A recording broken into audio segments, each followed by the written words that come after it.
Welcome student. In the third part of the topic 10, that is the force and type of force, today we are going to learn about the magnetic force and frictional force. In the last part of the video we had learned about the mechanical force, muscular force and gravitational force. We also learned what is meant by mass and what is meant by weight. In today's video, we are going to learn about the magnetic force. Okay, so first of all, let's see what is meant by magnetic force.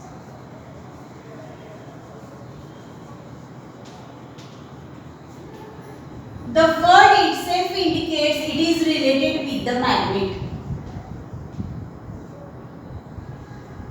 Okay, means force exerted by the magnet is called as a magnetic force. Means whenever we are placed a magnet on a table and here the activity is given to you that take a big nail towards the magnet. It sticks to the magnet. Now hold the magnet upright in the air always from the nail. What happens? The force exerted by the magnet is called as a magnetic force. Means there is an invisible force between the magnets and the attractive object. Means that force attract the materials that are made up of iron, cobalt and nickel that attract towards itself. That is called as a magnetic force.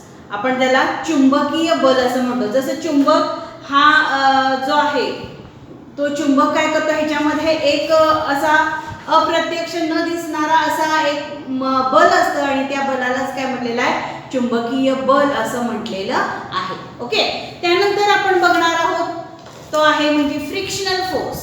बघा दुसरा आपण बघणार आहे तो आहे frictional force.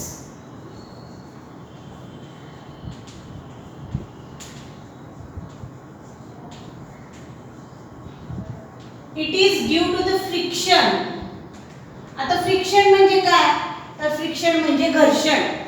घर्षणामुळे तयार होणारा बल म्हणून त्याला काय म्हटलेलं आहे, घर्षण बल असं म्हटलेलं आहे. बघा त्याच्यासाठी एक तुम्हाला एक छोटीशी ऍक्टिव्हिटी दिलेली आहे बघा 10.8.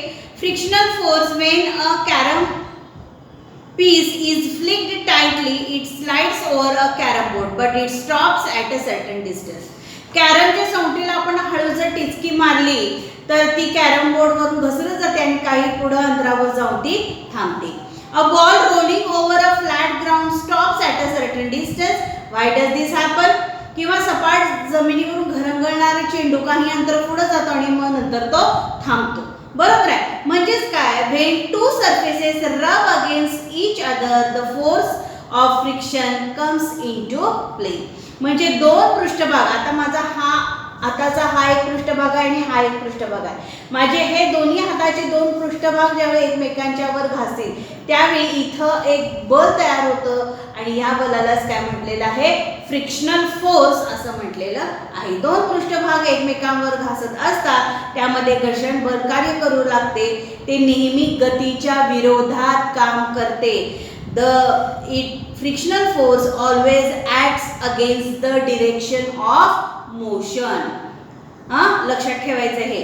When a brake is applied while riding a bicycle, it stops after running a short distance. What does the brake work? How does the brake work? Between this part is friction is reduced. आता त्याच्यामध्ये activity तुम्हाला सांगितलेली आहे बा. Cycle चालवताना आपण break लावलेले आहे. सायकल गतिमान आहे, तिची चाकं चालत आहेत आता आणि अचानक आपल्याला ब्रेक लावायला लागतो. मग आपण काय करतो, हाताच्या साहाय्यानं त्या ब्रेकला दाबलं जातं आणि ॲज अ रिझल्ट काय होतं, तो जो हे आहे फ्रिक्शन, तो रिमला काय केलेलं असतं, ब्रेक वड्या असतात त्या रबराच्या असतात, त्या रबराच्या वड्या त्या व्हीलचं जी मोशन आहे ही काय करतात, स्टॉप करतात.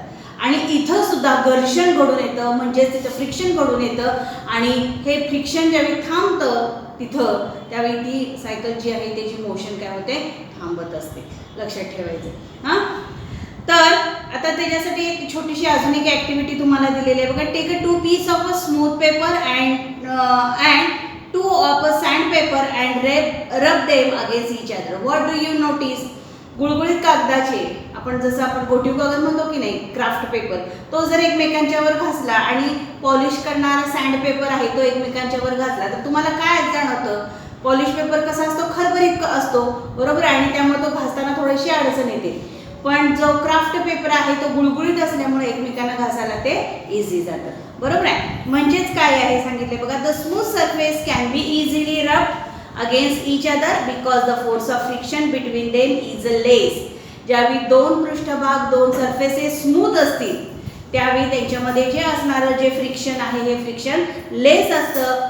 While rough surface cannot be easily rub against each other because the force of friction between them is much greater.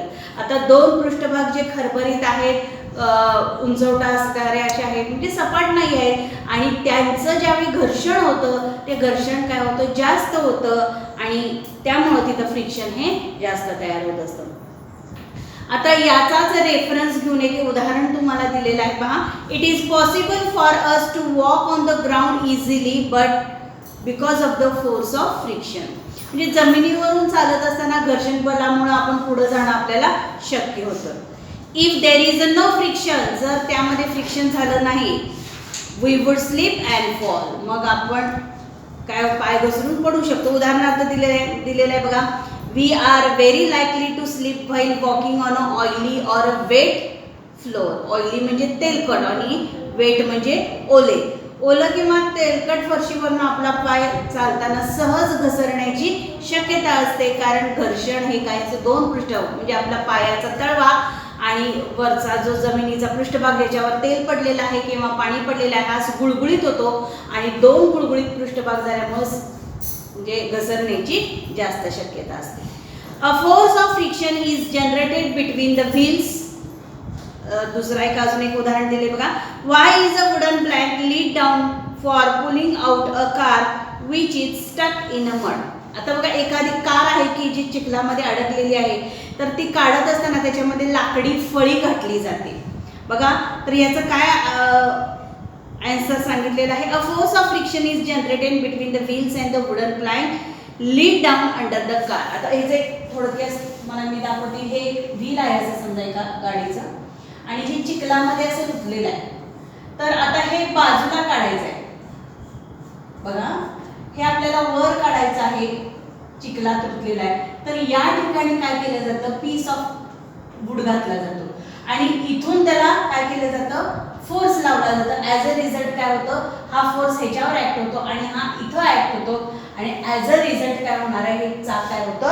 वरच्या दिशेनं ढकललं जातं. ओके, तर थोडक्यात म्हणजे काय सांगता येईल? The force of friction can be either decrease or increase as Dzire.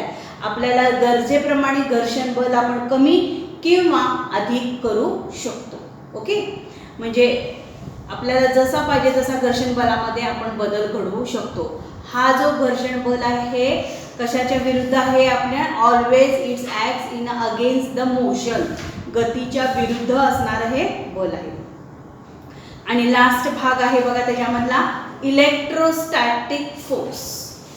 Last one आहे electrostatic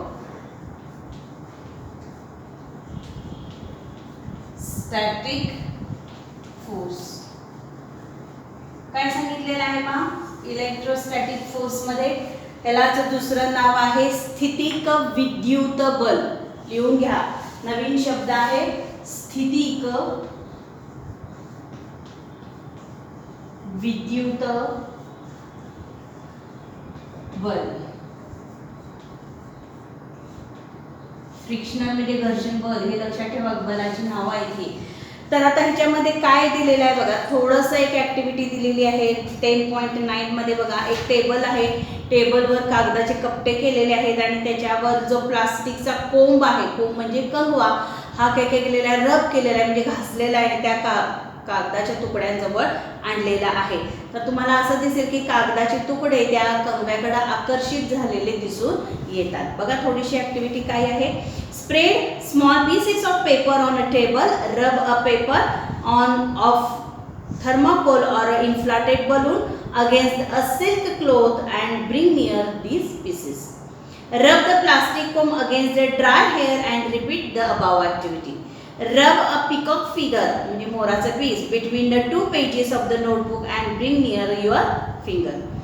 What do you see? आता या सगळ्या ऍक्टिव्हिटी मध्ये तुम्हाला काय दिसतं? In the above activity, the piece of paper, hair and the peacock feather are seen to move. Why does this happen?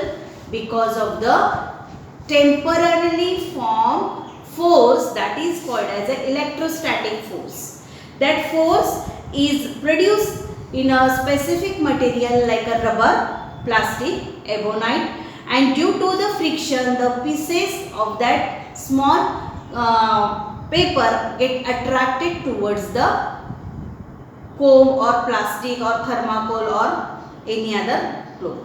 Means the force exerted by such a electrically charged material is called as a electrostatic force. म्हणजे अशा विद्युत प्रभारी पदार्थांच्यामुळे जे बल तयार होतं त्या पदार्थांना काय म्हटलेलं आहे? स्थितिक विद्युत बल असं म्हटलेलं आहे. म्हणजे बघा इथं आपण प्रत्यक्ष त्याला इलेक्ट्रिसिटी सप्लाय करत नाही, परंतु विशिष्ट पदार्थ एकमेकांच्या वर घासल्यानंतर त्यामध्ये टेम्पररी स्वरूपाचं एक इलेक्ट्रिसिटी प्रोड्यूस तयार होते आणि ह्या इलेक्ट्रिसिटी प्रोड्यूस झाल्यामुळे ते जे अट्रॅक्शन आहे हे होत असतं आणि यालाच काय म्हटलेलं आहे? स्थितिक विद्युत बल म्हणजे स्टॅटिक इलेक्ट्रिक फोर्स असं म्हटलेलं आहे. ओके. आणि लास्ट वन ह्या टॉपिक मधला जो फोर्स आहे तो फोर्स आपण अभ्यास करणार, that is the combined force.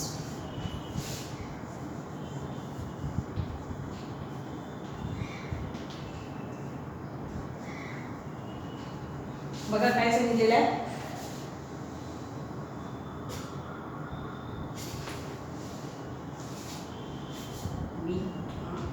Combined force. बघा काय सांगितलेलं आहे? when an action is taking place, various types of forces acting on an object in question. You might have been seen a roller coaster or a juggling of a sailboat or a seashore. A variety of forces acts together in these cases. To obtain more information about this, type the word trig science in a Google search and internet. आता थोडक्यात एक माहिती सांगितलेली आहे बघा. एकत्रित बल combine करणं म्हणजेच काय आहे? एकत्रित करणं आहे.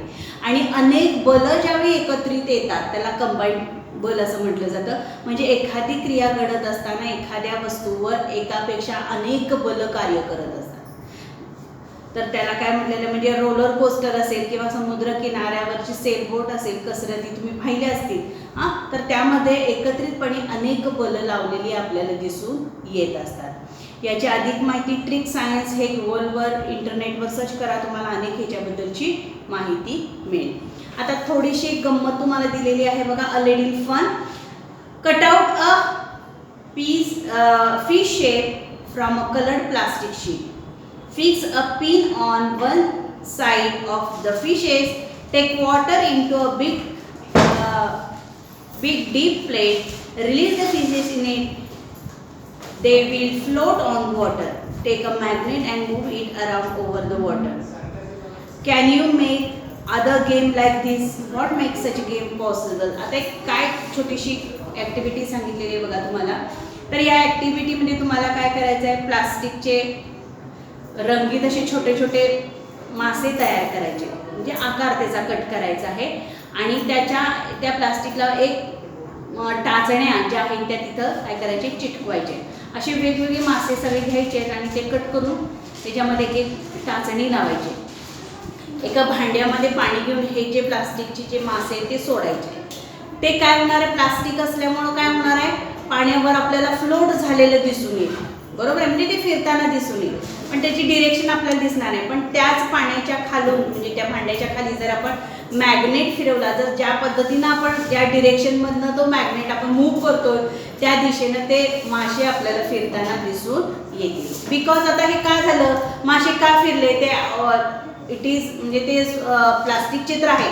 मग मॅग्नेट फिरवल्यानंतर ते का फिरतात? कारण त्याच्यामध्ये आपण जी टाचणी लावलेली आहे ती टाचणी आयर्नची आहे and iron attracts the magnet, बरोबर आहे. आणि त्यामुळं जसं ज्या पद्धतीनं मॅग्नेट फिरेल त्या पद्धतीनं ते मासे मूव्ह झालेले तुम्हाला दिसून येतील. अशा प्रकारचे अजून किती वेगवेगळी खेळणी तुम्हाला तयार करतील, ह्याच्यासाठी तुम्ही थोडं सर्च करा असं सांगितलेलं आहे. ओके, तर ह्या टॉपिकमध्ये आपण काय शिकलो पहा. Force is required to bring about any action. Force is necessary for making an object move, to change the direction of motion and also to change the shape of an object. म्हणजे दैनंदिन जीवनामध्ये आपण अनेक क्रिया करत असतो आणि त्या क्रिया पार पाडण्यासाठी आपल्याला बलाची आवश्यकता असते. म्हणजे वस्तू गतिमान आहे किंवा ती स्टेबल आहे किंवा आपण त्याला मूव्ह करणार आहोत, तर ह्या सगळ्या गोष्टीसाठी आपल्याला फोर्स आवश्यकता आहे. म्हणजेच काय, force is necessary for making an object to move, to change the direction of the motion and also the change the shape of the object. That are all the effects of force on an object. There is a various types of forces such as a muscular force, mechanical force, gravitational force, magnetic force, frictional force and electrostatic force. These are all the types of forces that we had learned in the last videos. Okay, so in this way student we complete our chapter here. In the next part of the video we will learn about the more and solve the exercise respectively. Thank you.